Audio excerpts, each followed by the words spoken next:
Welcome to the Chief Strategy Officer podcast, a collaborative space for the architects of corporate success, chief strategy officers.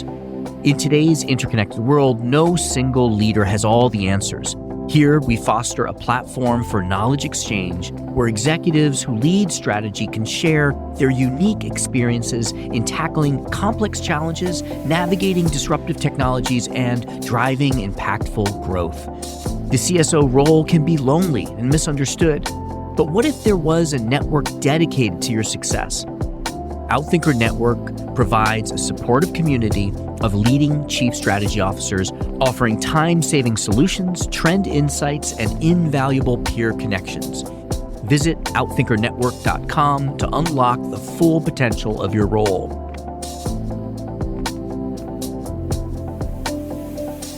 Welcome to another episode of the Chief Strategy Officer podcast. In this episode, we're diving into an increasingly hot topic for chief strategy officers, joining external advisory boards. Today, I'm joined by three accomplished chief strategy officers who serve on numerous public and private boards. Desiree Castillejos, Chief Strategy Officer and Head of M&A for Scutum Group, Prasad Padman, Chief Strategy Officer of Moog, and Sukanya Soderland, former Chief Strategy Officer of Blue Cross Blue Shield of Massachusetts. Today, they share their experiences and provide actionable advice for CSOs looking to expand their influence and impact through board services. In this episode, we talk about how to create a compelling board bio that highlights your unique value, the importance of networking in securing board opportunities, and practical tips and tactics for board-specific networking. The unique attributes and differentiators CSOs can highlight to strengthen their board resume and increase their chances of selection. Important considerations, risks, and factors you don't want to overlook when evaluating board service. Entry points for strategy officers who are looking to land their first external board position. Whether you are considering your first board position or looking to refine your strategy for securing your next board opportunity, this episode is packed with insights to guide your journey. Desiree, Prasad, Sukanya, thank you so much for being here with us. We have so much that we want to cover, and we know your time is limited. We want to get the most out of our time with you. So I'd like you to first just each introduce yourselves briefly. Well, we'll start with Desiree. Just a little bit of background on your career and what your experience is or has been with being on a board. Thank you, Kaihan. My name is Desiree Castillejos. I'm the Chief Strategy Officer and Head of M&A for Scutum Group in North America. Scutum Group is a privately held safety and security European leader.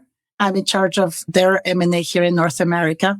Prior to this, I was with Johnson Controls, Kimball Electronics, Nokia, and Persistent Systems. I've been doing strategy and M&A for the last 20 years. Awesome. Thank you for being here. Let's go to Prasad. Hi, good morning. My name is Prasad Padman. I'm based out of Western New York. I work for a company called Moog. I'm the Chief Strategy Officer there. I've been in this role for the last 7-8 years now. I'm in the board of an ESOP firm out of Portland, Oregon. It's an energy firm helping companies improve their efficiency. And I'm also a mentor and advisor for incubator called Endeavor. It's a global platform for late stage startups. So I mentor several founders as part of that. Apart from that, I'm also involved with 43 North, which is another startup incubator, but that's more on the early stage startup. So my experiences mostly in the area of marketing, business development, corporate development, M&A, and strategy. That's me. Awesome. Thank you. Sukanya. Hello, Sukanya Soderland. I most recently was the Chief Strategy Officer at Blue Cross Blue Shield of Massachusetts, which is the largest private health insurer in the state of Massachusetts with 3 million members. In that role, I was responsible for strategy, innovation, enterprise data and analytics, as well as business process improvement and business planning. Prior to my time at Blue Cross of Mass, I was a partner at Oliver Wyman in the health and life sciences practice there and was there for about 18 years. And I will be returning to Oliver Wyman as a partner in their health and life sciences practice next year. My involvement in boards is that I sit on the board of Podometrics, which is a Series C privately held health tech company focused on seriously diabetic patients. In addition to that, I sit on a few not-for-profit boards. I'm on the board of the Trustees of Reservations, the largest land conservation organization in the state of Massachusetts, as well as the advisory board of the Museum of Science in Boston and the advisory board of the America-India Foundation. Wow. That's a lot of activity. Thank you for being here. Why don't we start with you, Sukanya? Maybe you could just tell us, where does someone start that wants to open up the possibility of being on a board? I kind of get a sense from you that maybe some of it has been intentional and some of it has just sort of come to you. Regardless, even if it came to you, it was because of things that you were doing, whether you were doing those things with the intention of being on a board or for other intentions. Where would you suggest someone starts to open up the opportunities to serve on for-profit and nonprofit boards? Sure. So I'd say there are a few things that can be helpful to get going. The first is fashioning a board bio and getting help in fashioning a board bio. So the board bio is different from your resume. It is intended for a board audience. And so you're needing to elevate your experience from whatever you do on a day-to-day basis to be more appropriate for a board governance role. And so crafting a board bio, I think, is very helpful. There are different formats. Some folks are more fans of a narrative format. Some folks are more of a fan of a bulleted format. Some people have a board-specific resume that they pair with their narrative. But however it is, one needs to have a board bio on the ready. And there are different forums and conferences and groups that sometimes will be helpful in getting people board ready. I had the good fortune of participating in a number of those actually over the years, one of which was very helpful in crafting my board bio. And once you craft your board bio, I'd get feedback on it from a lot of different folks and see, does it really convey who you are and the value add that you bring? Is it in your voice? And are people able to clearly discern what you bring to the table? So that's one. The second, and you referenced this, Kaihem, is to the extent that you are passionate about particular causes and would like to allocate some of your recreational time, which I know is in short supply for most of us, but to the extent that you'd like to apply some of that to a not-for-profit board, I would highly encourage that. And so it's an excellent way to get hands-on experience with being on a board. You're able to serve and offer your talents to a nonprofit that you care deeply about. And oftentimes other members of the not-for-profit boards also sit on multiple other boards. So it's a great way to network. And then the final piece is actually around networking. So I think much of the board placement process is a function of networking. I think each of the roles that I literally got through people who knew me and referred me and actually vouched for me. So I would recommend that to the extent that people can network, and we can talk a little bit more about some tactics around that later if need be. Good idea. I think it can make a big difference. Excellent. Prasad, you Endeavor is a nonprofit, I believe, or at least is a socially driven. It sounds like you've gotten involved with that out of a passion. Is there anything that you would add to what Sukanya shared? My journey started basically with the advisory role that I was trying to create for. We were trying to build a startup inside our company. As part of that, we were creating an advisory board. And then through that process, I realized that maybe this is fun thing to do. Like, how about my CEO also encouraged me to go look for opportunity to sit in some outside boards. So that's how it started. So I would say it's very different from looking for a day job. The board job, it's time consuming. Okay? The second thing is the mindset is completely different. You have to build your brand, and it takes a while. And then, as Kenya mentioned, you've got to network, because they say almost 70 to 80% of all board placement happens through connections. Somebody knows someone and they say, hey, this person is good. Why don't you talk to them? That's how it happens. So there's very few that kind of gets published as a recruit for the headhunters or to advertise. So networking is important. And I can later talk about some of the tactics that you could deploy, but that's how it started. And then my first major outside board job was with the Cascade Energy in Portland, where I sit as an independent director. And I think it's a fun job. As I said, it's a long journey, build your brand. And from there to networking, you could expand beyond the first job. Yeah, it sounds like we should absolutely be talking about networking. You guys have both brought that up. Desiree, you have an interesting brand, at least in my experience, in that you have had experience across so many different industries. And so you carry a brand that's not attached to a particular industry. I'd love to hear how you would suggest someone start the journey. What should they be thinking about? Right. I mean, I think all the points that Sukanya and Prasad have brought up are excellent. They've really covered 99% of it. I would make sure that each one of us or our audience really think, why do I want to serve on boards? Is it just because it's cool? Then don't do it, right? Because it is service. It's a board service. You have to think about it as a little bit of a sacrifice. And you really need to do it because you're passionate about either a cause, either you can bring a certain expertise to the table and you truly believe that you can make a difference.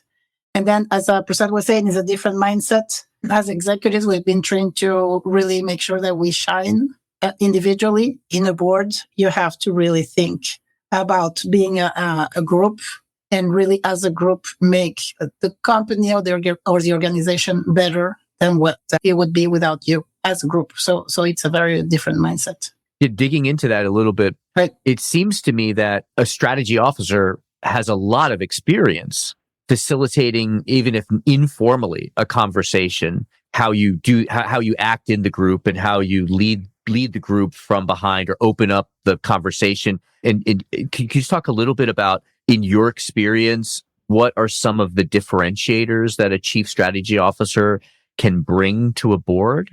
Desiree? Sure. I mean, obviously, we have to be very humble as chief strategy officers. Everybody in the boardroom will be very accomplished. And they also know a lot about strategy, right? So we don't have that monopoly. So we have to be extremely humble there. But we do bring a lot of the actual methodology of doing the strategy.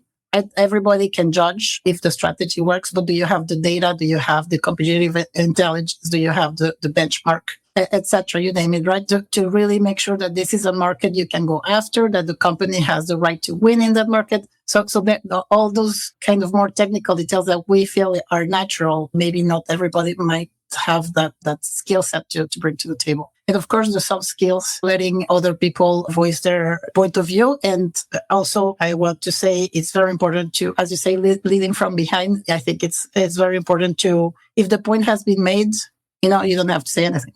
Fascinating. I love that. Prasad, what would you add? Yeah, I think one fact that we all have to understand the reality is, I think Stewart and Spencer published the report about what kind of roles that boards look for. And there is a pecking order. If you look at it, a big chunk of boards look for sitting CEOs or former CEOs. That's their number one preference. And the second in the pecking order is the CFO. And then there are other functions that come in. And usually CSOs fall under those categories. No, there is no specific statistics. So that's a tall order to climb to begin with for someone with a CSO title. Having said that, a lot of boards see the CEO as also the chief strategy officer for the company. So they bring in that value. But there is a big difference there. Typically, our CEO thinks like a strategist, but he also carries the burden of delivering the P&L every quarter, and he's answerable to the street if he's running a listed company. So that brings in a lot of constraints for the mindset I talked about earlier in terms of, it's not just the fiduciary duties. It is also about thinking about where the company is today and where do you want this company to be in future. And the board plays a critical role in shaping the future of the organization. I think that's where the CSOs play a critical role, where they have the ability to think freely, unlike someone with a CFO, CEO title. That mindset is tuned to looking at running the business on a day-to-day basis, whereas the CSOs bring the unique ability of not just the fiduciary duties, but also taking the organization to where it should be in the future. That is a very critical element as a good mix that you need to have as part of the board. And I think that's the value that CSOs bring in. I would say any CSO looking for a board role, something that they need to highlight as part of the interview process if they are going through it, even in the bios and resumes. Yeah, I love that. The idea that the CEO is occupied by so many other things that they need to be very deep. It kind of reminds me of something that I heard Sukanya say in a podcast once. where she mentioned her involvement in Outthinkers as being a way to create situational awareness. It seems to me like that's also something that CSOs can bring. Sukanya, would you agree? Would you add anything else as something unique that CSOs can bring to a board?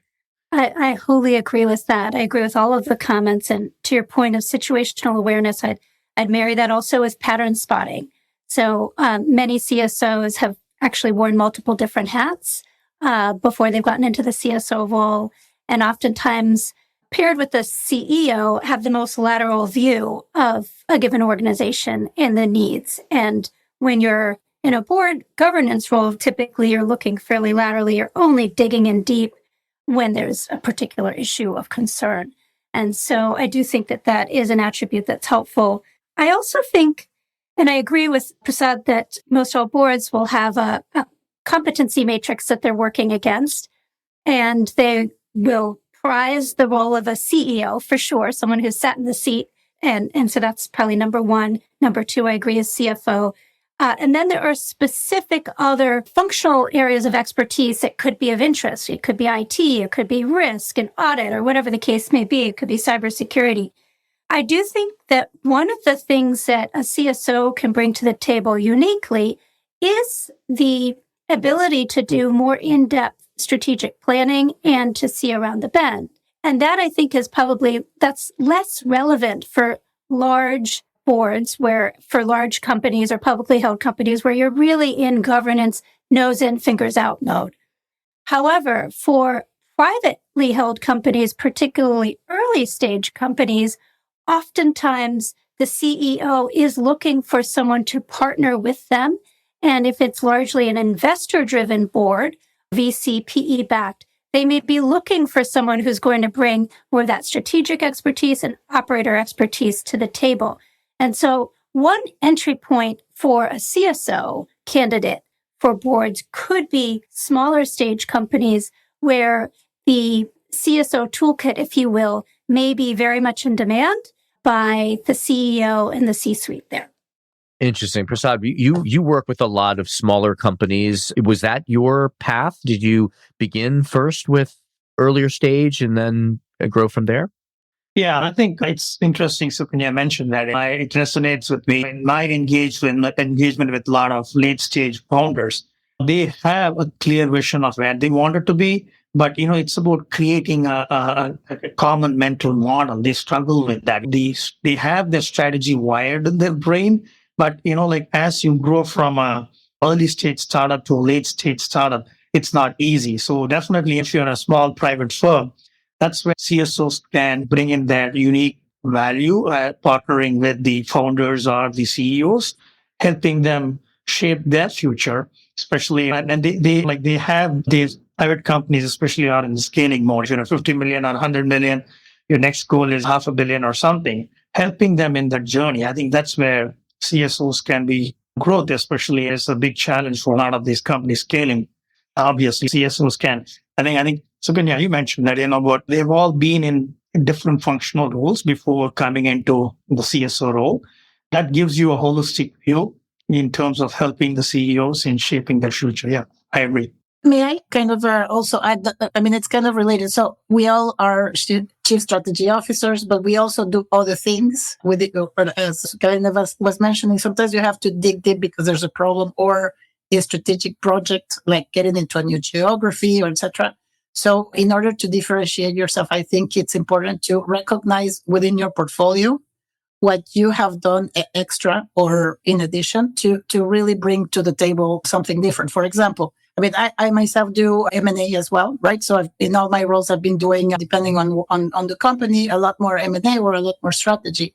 So obviously M&A is a kind of a skill that I can sell as an expertise to a board. Another idea is that maybe you've been working a lot on your digital go-to-market. Maybe how do you distribute products? And if you identify a company that might have that issue in their hands, that they don't know how to go through those digital channels, then you're bringing something else to the table other than just your strategic portfolio. So I think do a little bit of thinking of what are over your career world the other projects that might help you sell yourself to a board.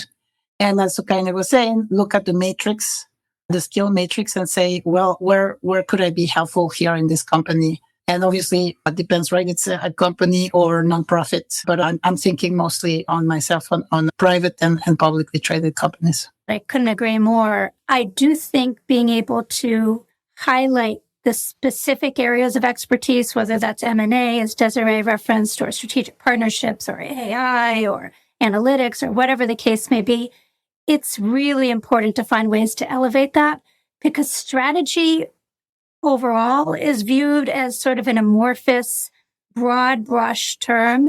Everyone's a strategist in some way, shape, or form. And oftentimes it's even hard to get everyone aligned on what strategy actually is and means. And so until and unless you're able to really elevate crisply what your specific areas of expertise are that may be married to what their particular needs are, it's hard to just win on the strategy front alone.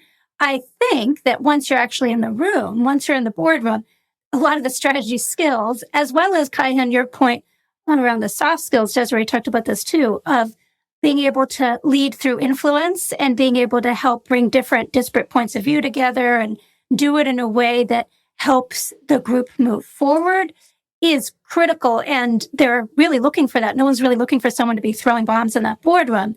But those are almost sort of not really understood or fully appreciated until you step through the door. In my mind, I'm almost thinking of it as like you're selling a product. You've got certain product attributes that you want to emphasize. And the product attributes that you use to get the board seat might be different than the ones that they appreciate after you're on the board. It seems like the other half of that is which market segments do you pursue with that product? So I'd love to know, anyone talk to me about, we talked about early stage versus later stage, but what about industries? What aligns with your professional values, your areas of passion, geographies? How else do you think about which types of boards you want to pursue? May I start? So I'm in the board of Hunter Industries. It's an industrial company that does irrigation systems for both residential and agricultural. And that's my first board. It's a privately held company. And so you mentioned earlier that I've been in many industries. So I've been in telecom, I've been in software, manufacturing of electronics, and most recently with Johnson Control and Scutum Group in the security of buildings space. So it is kind of a broad spectrum. You think about it, what are its industrials? And what I've had identified is that I'm really passionate about anything that mixes hardware and software. That the convergence of that gives a lot of opportunity for innovation, and everything is being connected, right? So if you think a little bit what Sukanya is saying is, how do you elevate that from, okay, what kind of skills can I bring to somebody who has hardware and wants to go to be more digital, or the reverse, right? Who's digital and wants to provide something on the hardware side. I can bring value. So for the audience, think about those kind of skills where you can actually bring something that gives a different picture or a differentiation, and then look for adjacencies. And one thing that many people don't tell you is many companies don't let you have boards when you have a day job, I call it, or an executive job. So you have to be careful also about that. And we can talk how to handle that maybe in another podcast. But the idea is that think of companies that have no conflict of interest with your own business, and then pursue those companies that might need your help. For example, Sukanya, she knows probably everything about reimbursements, right? So what other things could be helpful within the reimbursement space, but do not add conflict of interest to what she's doing, and go after those companies. Also think about size, right? Maybe don't go after the Apple board day one. Go after something that is kind of in your league, I call it. Yeah, Prasad, what about you? How do you think about which types of organizations to target, if you will? Yeah, there's something called board fit. Like I think we earlier talked about the skills matrix, because every time when an organization is in the process of hiring a board member, they go through this process of mapping what are the skill sets required, how do the current members within the team fill in what role, and where are the gaps. I think, and as a candidate or someone applying for a role or pursuing something in a specific company, you got to understand how well you fit in there. Where are the gaps and how do you fit in? That's very, very critical. That's why you got to have few, like we spoke earlier, strategy is a broader spectrum. Everyone in the team will be a strategist. So what is that you bring in beyond that? And that's where things like it could be cyber strategy, or it could be something very specific to a vertical industry expertise that you bring in. That could be a lot of companies, if they are expanding beyond the US, they may be looking for international experience, or if you have international experience. So that basically forms what goes into the skills matrix, and then understanding where you fit in and how do you highlight that or elevate that for them. That becomes extremely critical in terms of it's all about positioning. If you have something unique that you offer and they need something, if there is a good match, and then there is something to look forward to moving forward in that. I think that's very, very critical. So who's looking for the board fit? You mentioned that a lot of these board opportunities don't appear through a formal channel. They don't necessarily work with a recruitment firm or a search firm. What are the channels by which the need for a board finds a potential board member? I think, as you said, it's networking. I think if you look at there are multiple. I'll give my experience. Like if you look targeting listed companies, then National Association of Corporate Directors (NAC) is a very popular platform among listed companies. They have the program to train prospective candidates, and at the same time, they have a lot of programs where you could network through that. And there is something called Association of American Corporate Directors. I think it's AC, American College of Corporate Directors, ACCD. That's another great platform. I think they focus both on listed as well as private firms. Then there is something called PDA, Private Directors Association. I'm just listing the three that comes to my mind. There are several such platforms where it's not just they train you, but they also have a lot of networking events associated with that. I would say those are one set of vehicles wherein initially you can get in. But the other way is creating a pull factor. Going back to where I started, building your brand. I would say positioning yourself as a thought leader. Like LinkedIn is a great place where you can start publishing your thoughts through that, and not as a vertical industry expert or something, but how can you elevate beyond being your executive leader, but you could also be a board leader, positioning that. Like, for example, writing thought leader piece in magazines like Chief Executive Network or Corporate Board Magazine. Those are areas where you could make yourself visible. Then you create a pull factor. That's how you attract someone to come and talk to you about it. Hey, this is a position or you're interested kind of thing. Great idea. Sukanya. I just wanted to offer, I agree with all of what's been said, and I'd like to offer a little bit more perspective on the corollary to board fit, which is your own personal fit, right? So with the board. So I do think clearly we have to be mindful of conflicts, as Desiree referenced. We need to be thoughtful, as Prasad said, about where our expertise matches what the expertise is that the board brings. We have to think about life stage of company and so forth. And then there are just practicalities. It's a lot of time. And so you really have to be thoughtful about, do I have the time to be a good board member?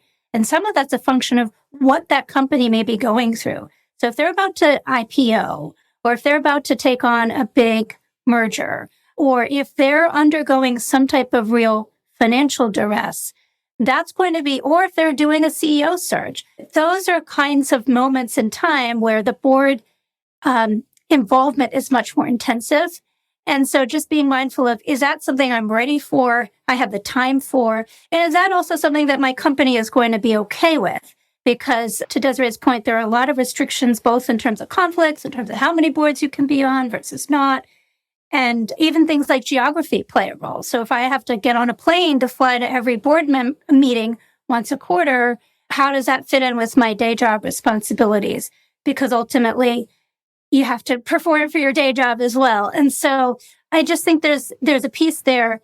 And I will also say that as you go through the board interview process, typically you're interviewing with the board chair, the CEO, oftentimes many members, if not all of the board individually, and sometimes other members of the executive team. So you're getting a pretty good feel for, is this the right group for me to be a part of?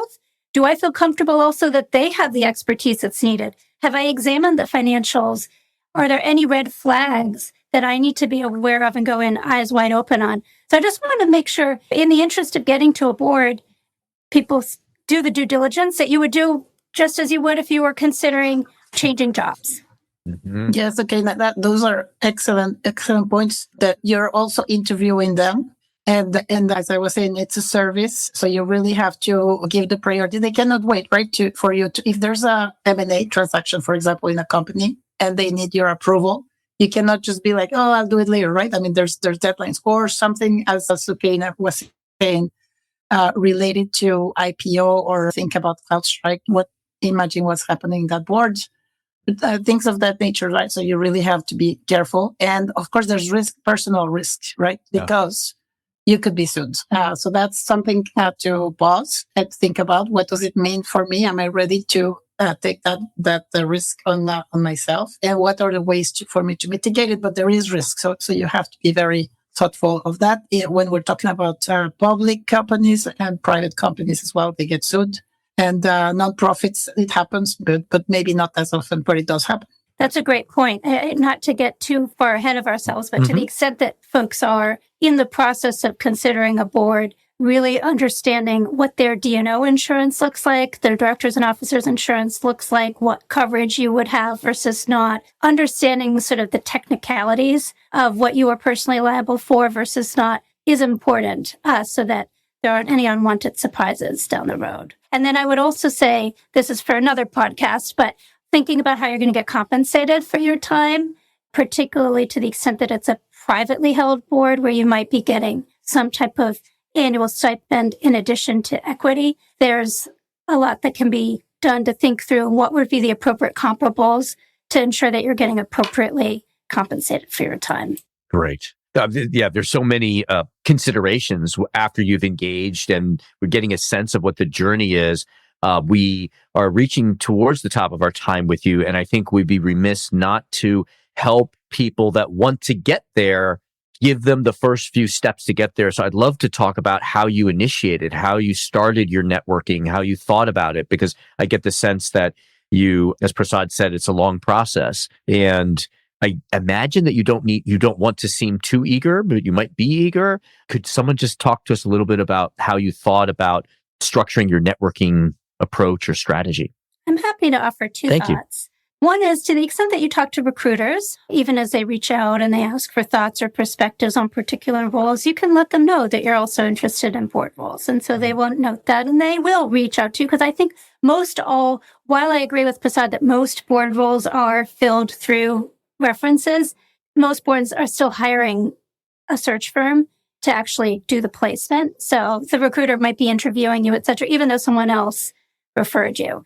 And so I do think keeping the recruiter arm warm is helpful. But what I found to be a really helpful suggestion from someone in my network who actually helped place me on a board is to, once you have your board bio, share that with people in your network.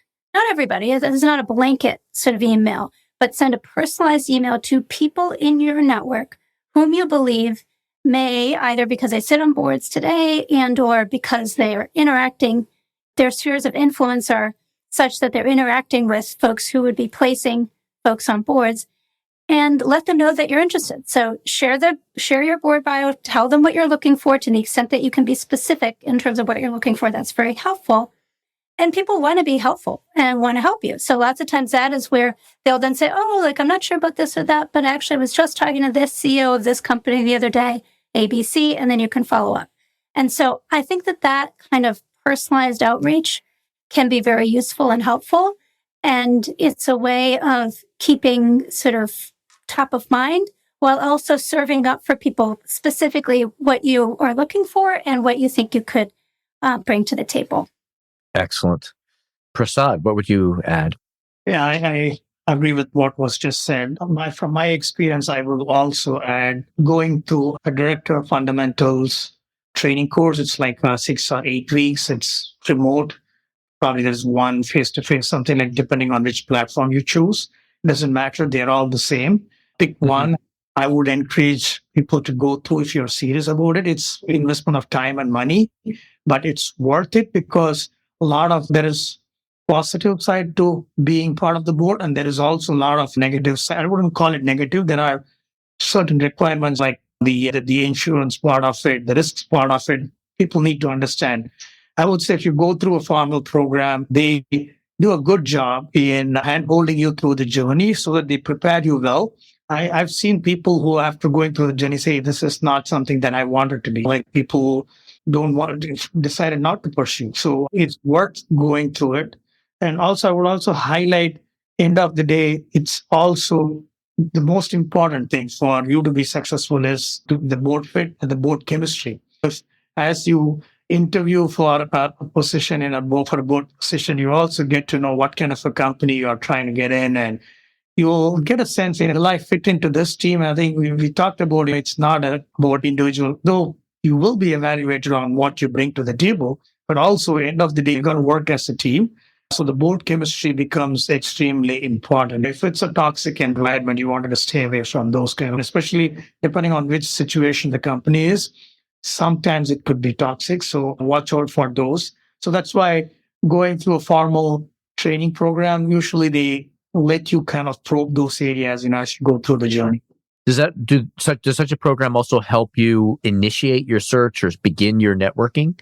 Yeah, in fact, they even some of them even have connections with recruiters and people. Like they bring in like how do you write your bio and resume? Like it's not your executive resume. How do you change that? How do you create a board resume? That's one thing. How do you interview for it? What qualities? They even do some personal suggestions. There are a lot of consultants who again help you on what's unique about you. What do you need to highlight? I think taking those definitely helps you to shape yourself or position yourself for a good position. Excellent. Thank you. Desiree. Well, two buckets. We're CSOs, so I would start with your own CEO. Let them know that as part of your development program. And they should view that as a positive, to be honest, because you can be a much better executive if you know what to look for when you're on the other side. So that would be one. Of course, you might be presenting to your own board. Make sure that you are able to pick the brain. Like I want to pick your brain for your board members and say, hey, I'm interested in that. How did you start your journey? So that then they're aware and they might recommend you if they see you. I mean, there's nothing better than somebody who knows your quality, your work output to be a recommender. So that's an easy one. And then there's obviously other networks, alumni from your schools, etc. But I think it's really important to mention there are lots of organizations. Myself, I'm part of the Latino Corporate Directors Association, which is a wonderful event. And I'm also part of the 50 Women on Boards, which is a nonprofit with the mission to accelerate gender equality. So, and there are many others. I just mentioned those two because they're dear to my heart. And they, as Prasad was saying, they help you basically hone on your skills, your board bio, networking, and just kind of even, to be honest, a pure education, because don't be fooled by, it's easy to be a board member. There's actual training that you can do. As Prasad said, there's programs like board readiness, etc. And also you can get a certification. So, for example, there's the NACD certification program, but there are many others. And Diligent is also an excellent organization that gives you certifications, because it is technical, especially when you get to the realm of the publicly traded. You actually do need to make some efforts to really understand the nuances of certain elements of governance. There's so many great resources here. I know my wife's also in a Latino on boards nonprofit and went through a training for women to get on board. So I have so many more questions. We only have a few more minutes left with you. So let me close by asking each of you to answer this question. What is the answer to the question that I didn't get to ask or we didn't bring up? So that's a tough one. But one thing that I would say is, so this is it a fast process? No, it's very long. You have to be very persistent and patient. Awesome. Thank you. Sukanya? I'd say getting to your first board is probably the hardest part, but from there, be a good board member and more opportunities will follow. Love it. Prasad? Be patient, build your brand, and be choosy. Not every board is like the companies look for a good fit. You also have to look for something that fits you so that you can be successful in what you are doing. That is a great point, with all of the service that it requires, the time it requires, the liability that it introduces. That's a great point. Thank you, all three of you, for being here with us and sharing a bit of your journey. Thanks for listening to this episode of the Chief Strategy Officer podcast. To join a community of strategy leaders, visit outthinkernetwork.com/apply. Until next time, let's keep the conversation going and rewrite the future of strategy together.